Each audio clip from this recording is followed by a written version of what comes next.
ਮੈਂ ਤੁਹਾਡੀ ਆਪਣੀ ਦਵਿੰਦਰ ਕੌਰ ਢਿੱਲੋਂ ਇਸ ਟਾਈਮ ਨਿਊਜ਼ੀਲੈਂਡ ਤੋਂ ਬੋਲ ਰਹੀ ਹਾਂ ਤੇ ਲਾਹੌਰ ਵਿਖੇ ਜਿਹੜੀ ਦੂਜੀ ਪੰਜਾਬੀ ਕਾਨਫਰੰਸ ਹੋਈ ਹੈ ਉਸ ਵਿੱਚ ਬਹੁਤ ਹੀ ਮਕਬੂਲ ਗੀਤ, ਬਹੁਤ ਹੀ ਖੂਬਸੂਰਤ ਗੀਤ, ਬਹੁਤ ਹੀ ਸੋਹਣੀ ਤਰਜ਼ ਨਾਲ ਲਗਾਤਾਰ ਵੱਜ ਰਿਹਾ ਹੈ ਤੇ ਉਹਨਾਂ ਨੇ, ਮੈਂ ਦੇਖਿਆ ਸਾਰੇ ਹੀ ਪੰਜਾਬੀ ਭੈਣ ਭਰਾਵਾਂ ਨੂੰ ਝੂਮਣ ਲਾਤਾ ਤੇ ਉਹ ਮੇਰੇ ਬਹੁਤ ਹੀ ਪਿਆਰੇ ਵੀਰ ਬੂਟਾ ਸਾਕਰ ਜੀ ਦਾ ਲਿਖਿਆ ਹੋਇਆ ਤੇ ਮੈਂ ਬਹੁਤ ਬਹੁਤ ਉਹਨੂੰ ਮੁਬਾਰਕਬਾਦ ਦਿੰਦੀ ਹਾਂ।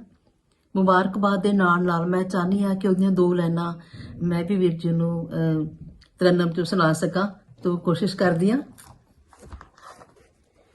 ਫੁੱਲ ਖਿੜਦੇ ਨੇ ਸੱਜਰੇ ਗੁਲਾਬ ਦੇ, ਫੁੱਲ ਖਿੜਦੇ ਨੇ ਸੱਜਰੇ ਗੁਲਾਬ ਦੇ, ਰੰਗ ਵੱਖਰੇ ਨੇ ਸਾਡੇ ਪੰਜਾਬ ਦੇ ਹੋ।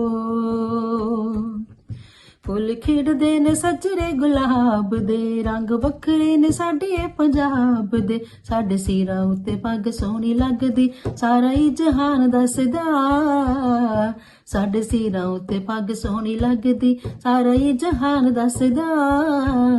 ਜਿੱਥੇ ਮਰਜ਼ੀ ਪੰਜਾਬੀ ਹੋਣ ਵਸਦੇ, ਦਿਲਾਂ 'ਚ ਤਾਂ ਪੰਜਾਬ ਵਸਦਾ।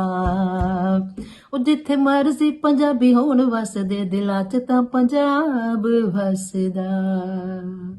ਤਾਂ ਇੱਕ ਵਾਰੀ ਹੋਰ ਮੈਂ ਆਪਣੇ ਵੀਰ ਬੂਟਾ ਸਾਕਰ ਜੀ ਨੂੰ ਬਹੁਤ ਬਹੁਤ ਮੁਬਾਰਕਾਂ ਦਿੰਦੀ ਹਾਂ। ਪ੍ਰਮਾਤਮਾ ਕਰੇ ਇਹਨਾਂ ਨੂੰ ਚੜ੍ਹਦੀ ਕਲਾ 'ਚ ਰੱਖੇ, ਮੇਰਾ ਅੱਲਾਹ ਤਾਲਾ ਹਮੇਸ਼ਾ ਖੁਸ਼ ਰੱਖੇ ਤੇ ਜਿਹੜੇ ਵੀ ਭੈਣ ਭਰਾਵਾਂ ਨੇ ਇਸ ਗੀਤ ਦਾ ਆਨੰਦ ਮਾਣਿਆ ਉਹਨਾਂ ਸਾਰਿਆਂ ਨੂੰ ਮੇਰੇ ਵੱਲੋਂ ਬਹੁਤ ਬਹੁਤ ਪਿਆਰ ਭਰੀ ਸਤਿ ਸ਼੍ਰੀ ਅਕਾਲ। ਤੇ ਇਸ ਤਰ੍ਹਾਂ ਹੀ ਮੇਰਾ ਵੀਰ ਬੁਲੰਦੀਆਂ 'ਚ ਹੋਵੇ ਤੇ ਬਹੁਤ ਬਹੁਤ ਧੰਨਵਾਦ। ਫੁੱਲ ਖਿੜਦੇ ਨੇ ਸੱਜਰੇ ਗੁਲਾਬ ਦੇ, ਰੰਗ ਵੱਖਰੇ ਨੇ ਜੱਗ ਤੇ ਪੰਜਾਬ ਦੇ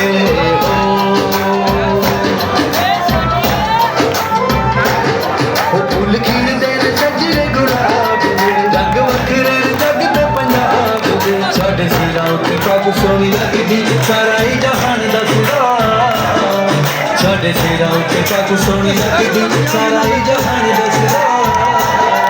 ਜਿੱਥੇ ਮਰਜ਼ੀ ਪੰਜਾਬੀ ਹੋਣੀ ਵਸਦੇ